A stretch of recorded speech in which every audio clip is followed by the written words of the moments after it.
What's good, everybody? Today we are going to talk about Kyle Kuzma. Is he on the go or maybe not? Maybe he might be here for a little bit. So we're going to talk about that. Terry Rozier is on the move to Miami. So we're going to compare that move to a potential Tyus Jones trade and see what we truly can get back for Tyus Jones. And we're going to do a preview for tomorrow night's game against the T-Wolves next on Locked On Wizards. You are Locked On Wizards, your daily Washington Wizards podcast. Part of the Locked On Podcast Network, your team every day.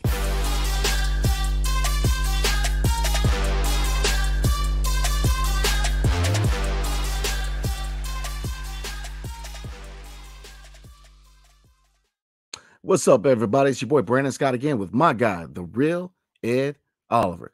And tonight's episode is brought to you by FanDuel. Make every moment more. Right now, new customers get $150 and bonus bets guaranteed when you place a $5 bet. All you got to do is visit FanDuel.com/lockedon to get started. So again, to get you guys our itinerary for the night, we are going to look at Kyle Kuzma. Is he on the move or maybe not? He might be sticking around for a while. Terry Rozier is on the move to South Beach, but we're going to compare his move to a potential move for Tyus Jones and truly see what can we get in return. And we're going to preview tomorrow night's game against the T-Wolves. So let's get right into it. Looking at this is a coming from the Adrian Wojnarowski show, and he said that I'm sorry, Michael Winger and Will Dawkins have been reticent on moving Kyle Kuzma, receiving offers but no counter offers. Doesn't seem like they're active in trying to move him. So this comes after the asking price was 2 first-round picks. Then the first-round picks, they did not like the 2024 draft class. So it was 2025 and better. And now they're not getting many counter offers. So, are they asking too much? Do they need to be realistic? And are they kind of overvaluing Kyle Kuzma and what his trade value really is? Yeah, that's a good question. I think they're playing. I'm not gonna say hardball, but they're trying to get the most value for Kyle Kuzma. I don't think you'll get two first-round picks, but I do think you'll definitely get a first-rounder. Recently, he has not been playing well, but his overall body of work certainly is worth a first-round pick. I mean, you have a couple of teams that have called, apparently, per reports, the Mavericks. We talked about the Mavericks yesterday. We talked about the Kings. We talked about a couple playoff teams. I know the Pacers were interested before Pascal Siakam. So there are a good amount of teams that are certainly interested in Kyle Kuzma for sure. But they do have time. They don't have to trade him this year. He's on a good contract. We talked about how the money goes down each year. It's a descending contract, which was smart on Will Dawkins' move. And Kyle Kuzma still got a nice contract, even though the money's going down. So it was smart for both sides. And teams look at that too, that, he's on a really good contract. So they don't have to really break the bank to move him over here to wherever team that they trade for him. So I think they're being smart. They're taking their time with it. But I think, honestly, I don't think his value will go up any more than what it is right now. So they may just want to capitalize on a couple teams trying to trade for him at this point. And just take kind of, if you're going to get a first, I know it depends. They're really looking at the year. There's reports saying that they don't want a 2024. They want a little bit later. They want it to be higher and better than what Pascal Siakam got. So I don't know if they'll get that, but I get them not jumping the gun. But at the same time, if somebody comes up with a good offer, I certainly would take it. So, but I understand them kind of playing hardball, being patient, taking their time. That this they could trade him in the off season. They could trade him next year. Yeah. They have time. It's not a rush. Where with Tyus Jones, his contract is done this year. DeLon Wright, his contract is done this year. Both those guys are free agents, so you have to get something for them. You can't let those guys walk for nothing. You got to get something for Tyus. Got to get something for DeLon. You just have to. Where with Kuzma, you got a little bit of time. You can be a little bit patient with it, and so I get it. I think Will Dawkins and Michael Winger, they know what they're doing, of course. So I understand that they're being reticent. I like that word. Reticent, which is definitely a new word. I don't think I've really seen that word before either. Nah, honestly. So thank you, Woj, for using the word reticent. Yeah, I mean, I agree with you, man. I mean, there's no they don't have to move him right now. They have time. It's a very team-friendly deal. He's a good leader in the locker room. He likes DC. He's playing well. So there's really no need to rush it, but we're in a rebuild. So, like, I mean, if you look at the contract, yeah, it's a team-friendly contract. We don't need to move him. Obviously, you need to get something for Tyus. You need to get something for DeLon if you want to move on. Try to get whatever you can for Shamit. But here's my thing. And then, like I said, I'm a big fan of this new front office, man. Big fan. Big believer. I know they're going to make the right moves. They have so far. But I will kind of I'm going to say this. We didn't get much for Bradley Beal. And we should have got a lot for Bradley Beal, which if you look at all the assets we had the last couple of years, man, if you were going to get a king's ransom for anybody, it should have been Bradley Beal, KP. And we didn't. And we seem to overvalue our guys. The last 3 years, we've overvalued our rookies. In my opinion, I like Corey Kispert. I like Denny Avia. I like Johnny Davis, even though it seemed like his time is up. And obviously, I like Bilal, man. But we're overvaluating our guys, man. We're overvaluing them. Once you put Kyle Kuzma, and like I said, no disrespect. I love Kyle Kuzma as a player, man. But on a contender, he's a third or fourth option. Paxton Siakam, I mean, to put him in the same sentence, talking about this is what we want. I don't see. We don't have no leverage. We have zero leverage. Teams don't have to do a deal with us, man. Like, we're in a tight spot, and teams know that. Look, other GMs and other executives know the spot we're in. We need them more than they need us, and let's be 100 about that. We're trying to move on off of these veteran contracts because, one, we're trying to finally start a rebuild and get these young guys a lot of minutes, including Denny and Bilal, especially Bilal because he's on the bench right now.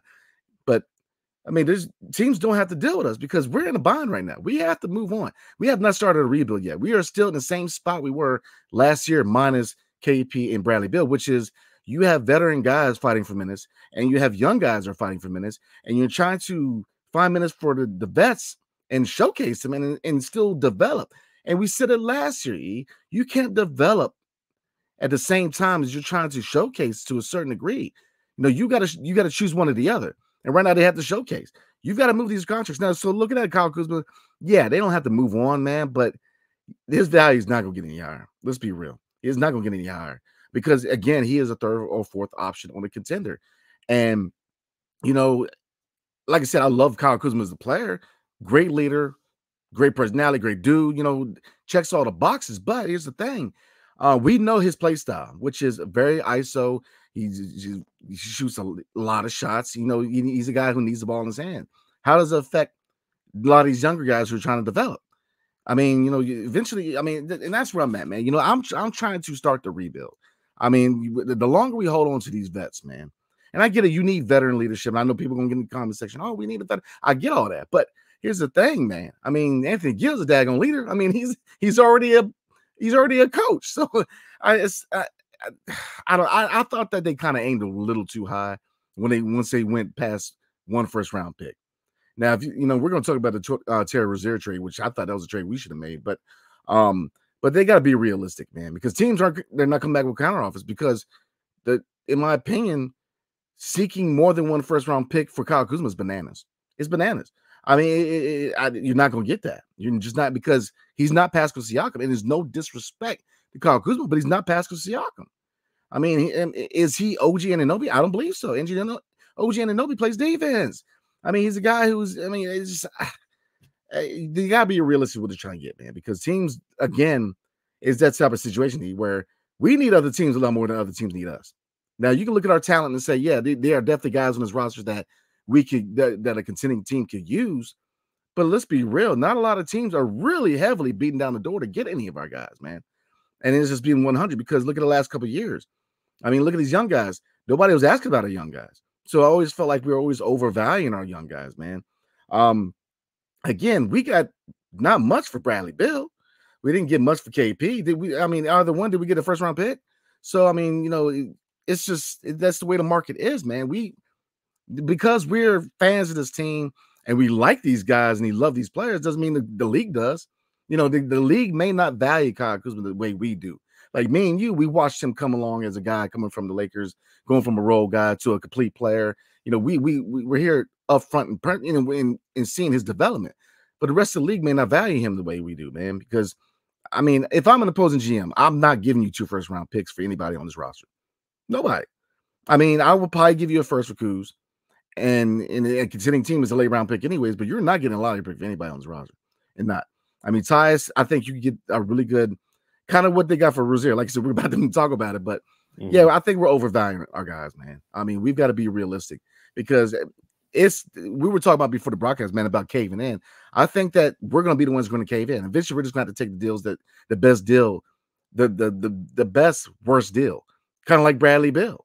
You know, and we're not really Bradley Beal because he had a lot of say so where he wanted to go, but KP, you know, that deal sending KP to Boston was a last minute deal because it came down to a hurt player for the Clippers. So we got to take what we can get, man, and move on. And that's why I said on the last episode, man, is that you're not going to like the return you're going to get because if you're going to get a first round pick for Bradley Beal, KP, you're not going to get a huge return for Kyle Kuzma or Tyus Jones. And Shaman is going to be he's going to be a salary filler. I know this. I mean, it is what it is. I mean, Delon, you're not. I mean, and that's where I'm at. Get these contracts off the books. I get aiming high, but be realistic because at the deadline, we got to start a rebuild, man. We cannot go through another season of trying to juggle veteran guys and young guys because you're going to waste time. We wasted how many years of Denny's time of development because we're sitting here trying to be a playing team and we're not developing anybody. You know, we got to strip this thing down and start developing guys. Bilal needs to be developed. He is a star. And if we mess this up, I'm trying to tell you, man, that's going to be a monumental mess up. I mean, you cannot jack that up. Bilal is a star in the making, man. He's just begging to be developed. And if you develop him right, you got a star, a homegrown star. Denny, develop him. He still needs to be developed. I mean, just get what you can get. I get aiming high. And look, like I said, I'm a big believer in Will Dawkins, Michael Winger, Travis Sling. The track records are immaculate. But here's the thing, you know, aiming high is one thing, but you have to be realistic. And that's where I'm at, man. I think that you need to take the best deal you can find and kind of lower the price a little bit. You're not going to get more than one first round pick for Kyle Kuzma. And that's what it is. Yeah. Yeah, they can only play hardball so much right now. And the other teams, the Grizzlies, the Spurs, the Warriors are among those who could have interest in Kyle Kuzma. So yeah, there is a bidding war, but like you brought up, man, you can only play hardball so much. And you know, them getting a first round pick for Kuz to me is a win. Just getting one is a win. Getting two is certainly a home run, hitting it out of the park and all that. But the most realistic thing that they're going to get back is probably a first. You look at Rozier, who we're going to talk about. Rozier and Kuzma, they're kind of like in that same talent range. Both scorers, both, you know, they can heat up. Sometimes the shot selection can be a little questionable here and there, but they both are legitimate. Like Terry Rozier is putting up 23 points a game. And then just look at Kuzma. Kuzma's, you know, scoring about the same around like 21, 22, something like that. Just pulling out. Yeah, Kuzma, he's averaging about 21.8. So we're going to get to him real quick. But they're probably going to have to look at that and be like, hey, that's probably similar to what we're realistically we're going to get. We're not going to get a Pascal Siakam deal. So I think other teams, they may hang up the phone and then Michael Winger and Will Dawkins, they'll get the memo and be like, hey, we just got to take what we can get. If it's a first, you know, we'll just take it, you know, because that to me, getting a first is a win for Kyle Kuzma. Because you brought up too, with Bradley Beal, you didn't get a first. For him, Porzingis, you didn't get a first. You know, he would be the first guy out of the solid three to actually get a first round pick back. Yeah, I mean, so that's where I'm at. Lower the price a little bit and get what you can get because the biggest thing is we have to start rebuilding, which starts at the deadline. We're not a rebuilding team yet. We're in flux. We're in a gray area. I mean, we have to officially start developing and see what we got in these young guys so we can build through the draft and go from there. We just, you know, you're not going to like the return, but it is what it is. So we're going to go ahead and move on. We're going to talk about a trade. Terry Rozier. We're going to talk about that trade and what can we get for Tyus Jones? And we're going to preview tomorrow night's game against the T-Wolves. But before we do, tonight's episode is brought to you by Hungryroot. So you want to try to eat a little healthier in 2024. I know I do, kind of. But Hungryroot, let me tell you, is the easiest way to get fresh, high-quality food delivered to your door. They got healthy groceries and simple recipes all in one place. Take a fun, short quiz, and Hungryroot will get to know you, your goals, and how you like to eat. They'll ask what flavors you like, what kitchen appliances you use, and more. And then they'll keep your needs and preferences at top of mind and start building your cart with delicious recipes and all your grocery needs for 1 week. Hungryroot will recommend recipes and groceries based on your taste. Take their suggestions or choose anything you want. They got fresh produce, high quality meat, and seafood, pantry staples, healthy snacks, and sweets, and much more. So all you have to do is right now, don't hesitate, right now, Hungryroot is offering Locked On NBA or Locked On Wizards listeners 40% off your first delivery and free veggies for life. Free veggies for life, look. So just go to hungryroot.com/lockedon to get 40% off your first delivery and get your free veggies. That's hungryroot.com/lockedon. Don't forget to use our link so you know we sent y'all. Hungryroot. And tonight's episode is also brought to you by eBay Motors. Passion, drive, and patience. What brings home the winning trophy is also what keeps your ride or die alive. eBay Motors has everything you need to maintain your vehicle and level it up to peak performance, from superchargers, roof racks, exhaust kits, LED headlights, what I need, and more. Whether you're into speed, power, or style, eBay Motors has you covered. With over 122 million parts for your number one ride or die, you'll always find exactly what you're looking for. And with the eBay Guarantee Fit, your part is guaranteed to fit your ride every time or your money back. Because with eBay Motors, you're burning rubber, not cash. I'm trying to tell y'all. So with all the parts you need at the prices you want, it's easy to turn your car into the MVP and bring home that win, baby. So keep the ride or die alive at ebaymotors.com. Eligible items only. Exclusions apply. eBay Guarantee Fit only available to U.S. customers. And Locked On has launched the first ever national sports 24/7 streaming channel on YouTube. Plus, Locked On Sports Today is here for you 24/7, covering the top sports stories of the day with the local experts at Locked On, plus the national shows covering every league. Go to Locked On Sports Today on YouTube and subscribe to the first ever national sports 24/7 streaming channel. So let's get into it. As you know or should know, Terry Rozier, formerly of the Charlotte Hornets, was sent to the Miami Heat for. I'm trying to bring up the trade right now. Yeah, I think Kyle Lowry in the first round. Kyle Lowry in a first round pick, and I believe it was a 2025 first round pick. I gotta pull that up too. Actually, let me see if I can find it too.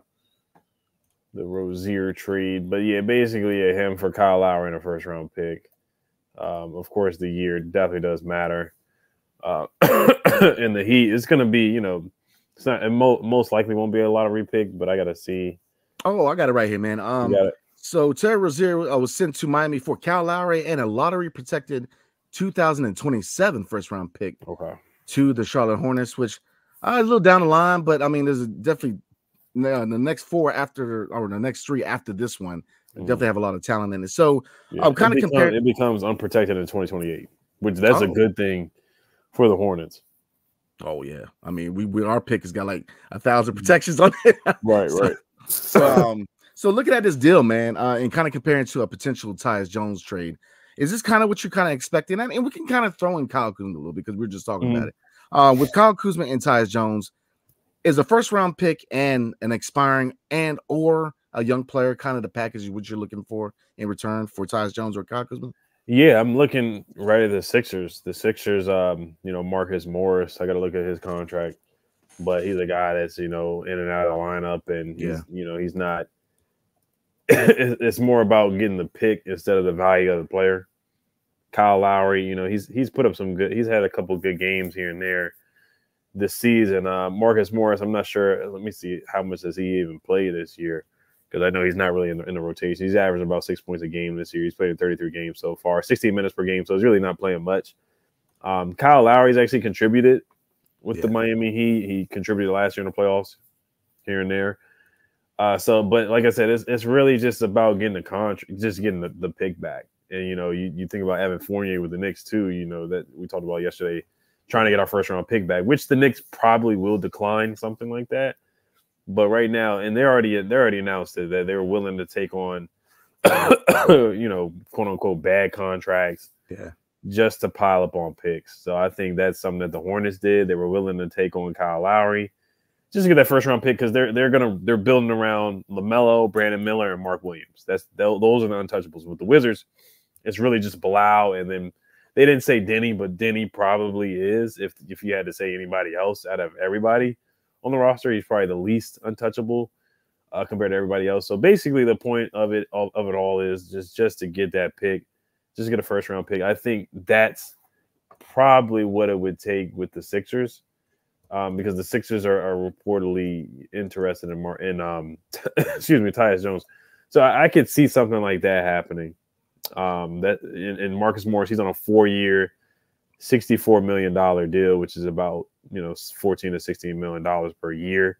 And then we looked at Tyus' contract. His contract is pretty similar to that too. So I think honestly, the numbers could work. Tyus is making about $14 million per year, so the numbers aren't too far off. And we have those traded player exceptions as well, where we can absorb money. That should help us with trades too, so we can take on contracts and just get picks. So I actually think that's something that's realistic there with the Sixers, getting the first round pick back from the Sixers.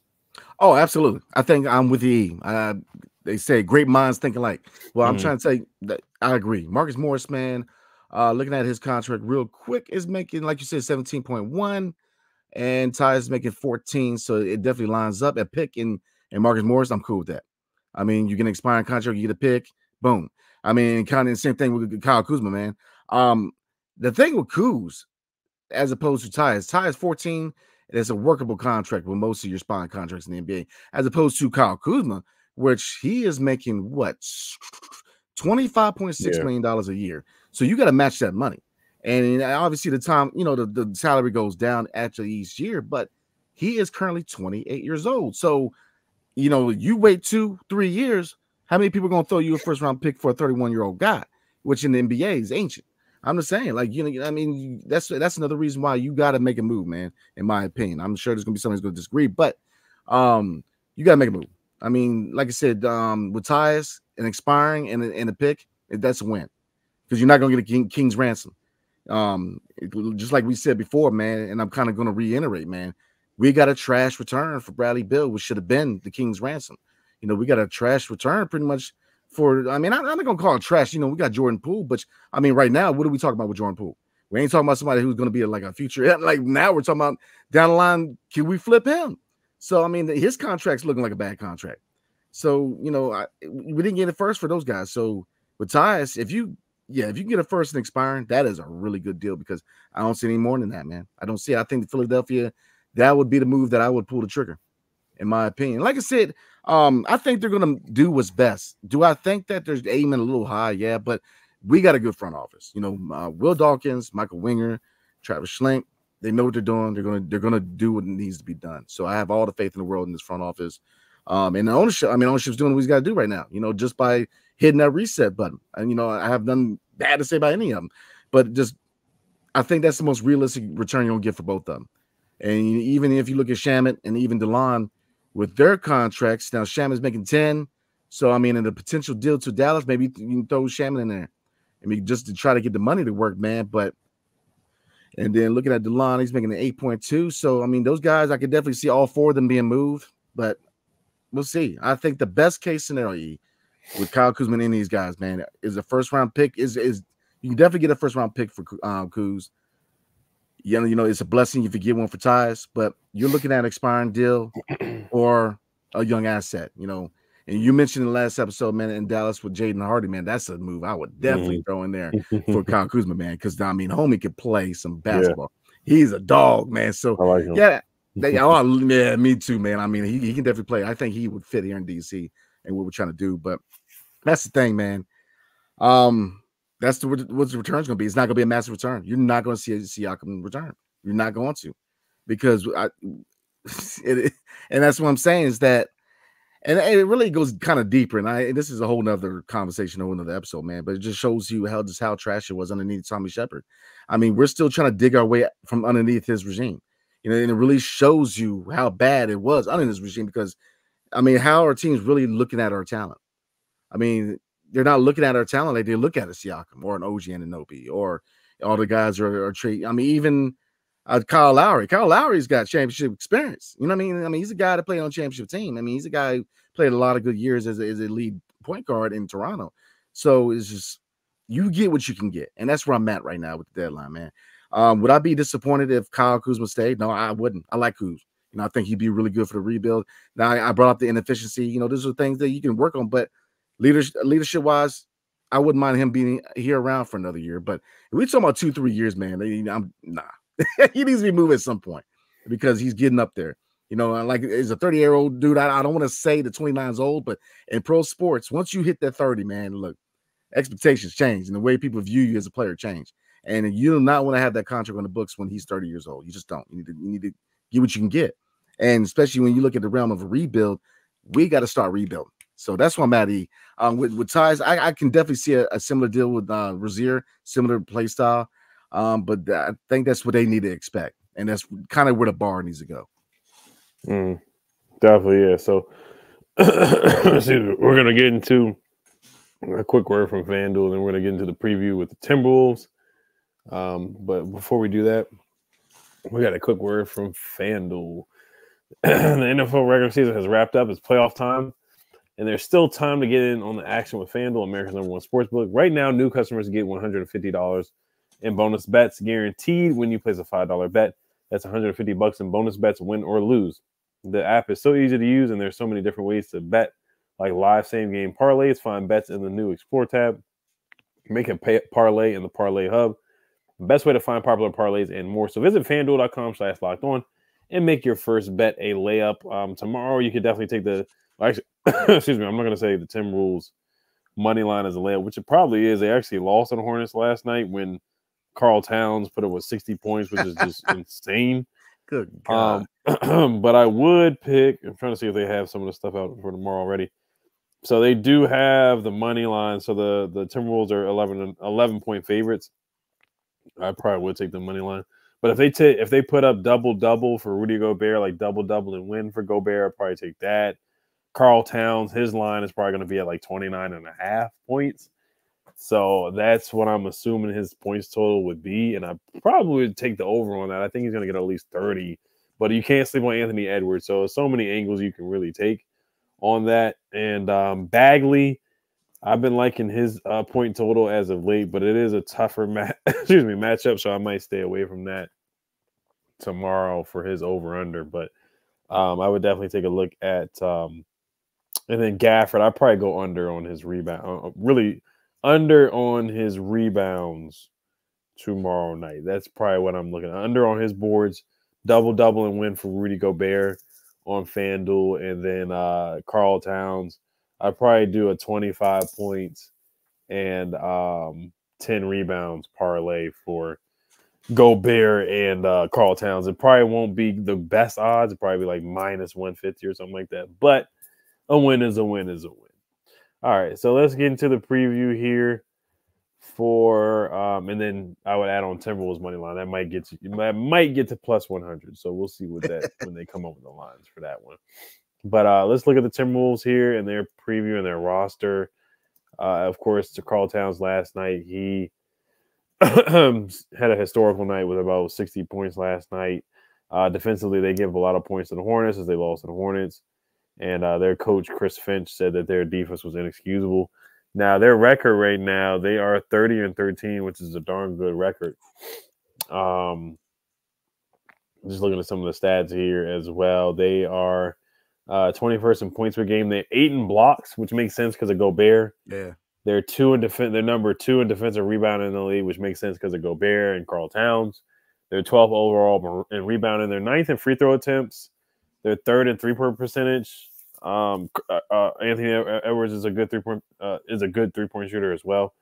And then defensively, they're number 1 in points, where that makes sense again because of Gobert once again. So they are a good defensive. They're number 1 in defensive rating. They're 22nd in pace. Once again, that makes sense because they just have 2 bigs, so they're a slower team.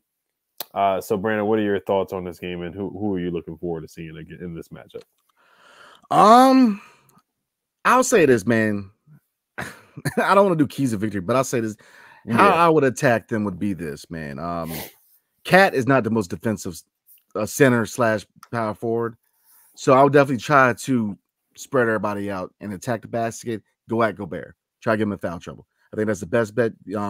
To attack the basket. I'm looking at Denny. I'm looking at Kuz, man, especially at power forward. Attack the basket. Attack. Try to get Rudy Gobert in some foul trouble. Like you said, they're slow, man. Push the pace. Tyus, push the pace, man. Definitely get in transition, get down it, man. So looking at the lineups, man, Gafford, is he ready to run? If not, put Bagley in there, but I think that with a team like this, if you want a chance to win, you got to push the pace. You got to, because Cat and Gobert, they ain't winning any races against anybody. Probably only against Gallinari. But so that's what I would do. And defense, man, has to be fluid because look, Anthony Edwards is a monster, man. I mean, homeboy stole alley-oops off the backboard, dunking the man. I mean, in my opinion, right now he's MVP, and probably he's going to end up being the face. He's going to be the next face of this league, man. I mean, he is that good. I mean, even with him being 70 points last night. Oh, I don't know, man. I don't want to put that on this team, man. But I say this, man. He's definitely going to eat. Now, at a 2-guard, man, well, I mean, you can't really use 2-guard. I would definitely put Denny on Anthony Edwards. I think that you want to see what Denny can do on Anthony Edwards. I'm definitely putting him on Anthony Edwards. But, I mean, they got a team that outside of Towns, man, I mean, Conley is a crafty veteran guard. So, Tyus is going to have his hands full because, I mean, Conley's been in the league forever, it seems like. So, yeah, I mean, to me, defense has to be fluid. We got to push the pace. And to me, you got to attack the basket. And then, you know, but if you want to spread the floor out, definitely if on perimeter wise, man, shoot high percentage shots. Don't push, don't rush shots. Don't shoot a lot of contested shots. Shoot high percentage shots. Try to spread the floor out and attack the rim. Because to me, I'm gonna try to get Gobert in trouble. And I think if you can do that, get him out of the game and try to get her back up. I mean, Naz Reid, he can hold his own, but I believe he's 6'9". He's a kind of a shorter center. So I would definitely attack the basket, E. So I'm not gonna I think this is gonna be a loss, but I think that look, we say it in football any given Sunday. You know, in the NBA, you just mentioned it. They lost to the Hornets, and the Hornets ain't too much better than we are. So I mean, you can win any given night, and I think that if they hold to those keys, man, they have a good chance of at least keeping it close with the T-Wolves. Yeah, definitely. Yeah, I'm looking at just Bagley. I want to see how he matches up against Towns and against Gobert. They don't like to step up to the 3-point line, so if he gets, you know, take him off the dribble and get to the basket, I think that is a way that he could score. Bagley, you know, he's not the best 3-point shooter, but I would, you know, definitely try to stretch the floor, knock down some threes, try to pick and pop just to space the floor out there too. Gafford has actually done a good job against the Timberwolves in the past, you know, getting some lobs, finishing around the rim. And, you know, we'll see how Jordan Poole's been consistent. Kyle Kuzma just has to have better shot selection. I know recently, you know, I don't know what's going on with him, but ever since the Bagley trade, you know, he's kind of been a little up and down. It's only been 3 games, but he's been a little up and down. Just the shot selection has not been great at all. And then Bilal, just keep doing what you're doing. Keep getting to the basket. Keep putting the ball on the floor. Keep being aggressive. Getting the ball in transition. The Euro steps. Finishing above the rim. Alley-oops. He's been doing a great job of that. Danny's been playing pretty well as of late too. Rebounding. They got to rebound the ball. It's going to be a physical game with Gobert and Karl Towns. And then just defensively, man, they got to rebound. They got to be physical. And Karl Towns it's gonna be tough. He just came off a heater, and then you got, like you said, Anthony Edwards who's throwing the ball at the backboard too. So they got their hands full tomorrow night. They really do. Anthony Edwards can fill it up. So either one, Karl Towns or Anthony Edwards can give you 30 any given night. They can give you 30 to 35. Apparently, Karl Towns giving you 50 to 60 the other night. So yeah, it's gonna be their hands are certainly going to be full. I think they can keep it close, but I do think it's going to be a loss. But we're just looking for development from these guys. Tyus Jones, too, keep doing what he's doing as far as, you know, facilitating, getting guys open. So those are just some keys of development. Just getting back on defense, defending the 3-point line because they can shoot the 3 well. And rebound is going to be huge tomorrow night. Oh, yeah, rebound. They got their hands full, Gobert, man. I mean, you know, that's pie outside of defense in the paint. That's his money. That's his bread and butter right there. Is rebounding. Right. You know, Karl Anthony Towns is going to spread the floor. He's going to, like, if you saw, he was hitting some threes, man. Last night there were some deep threes, but I mean they're slow in transition. So Tyus, man, I'm telling you, Tyus pushes the pace. He's going to find some open looks in transition. So I definitely want to see them push the pace, man, and attack the basket. Try to get Gobert in trouble. You know, if they can get him out the game and get Naz Reid in there. And I would definitely, yeah. I mean, like I said, Naz Reid can hold his own. He's hard nosed, but he's shorter. So I mean, you know, you definitely try to get Gobert out the game. To me, that would be the way I would attack him, because looking at Anthony Edwards, man, you ain't gonna slow him down. I mean, he's just got so much energy, he's athleticism. He's gonna get his. So I mean, if you're gonna put down on the bet for 25 plus points for Edwards, definitely do that. But I think that we can play him tough and play him close, man. But we've got to be on a P's and Q's, man. We got to pick up the pace of transition and definitely attack. So, so we're gonna go ahead and roll E. Before we roll, man, you got anything else you want to cover? No, we're gonna get to comments tomorrow. After the first segment, we're gonna get we're gonna get into comments. So early, we're gonna get into comments tomorrow after the game. All right, man. Yeah, man. Y'all heard it here first, man. Right. That's what we're gonna do. That's how we're gonna do it tomorrow. Yes, sir. We got a back-to-back, so there's gonna be a lot of comments. Oh yeah, absolutely, man. So hey, appreciate everybody showing up tonight, man. We will see you guys tomorrow night to recap the T-Wolves game and knock out some comments. So definitely appreciate you guys, man. So hail to the Wizards and everybody have a good night. See you guys tomorrow night. Peace.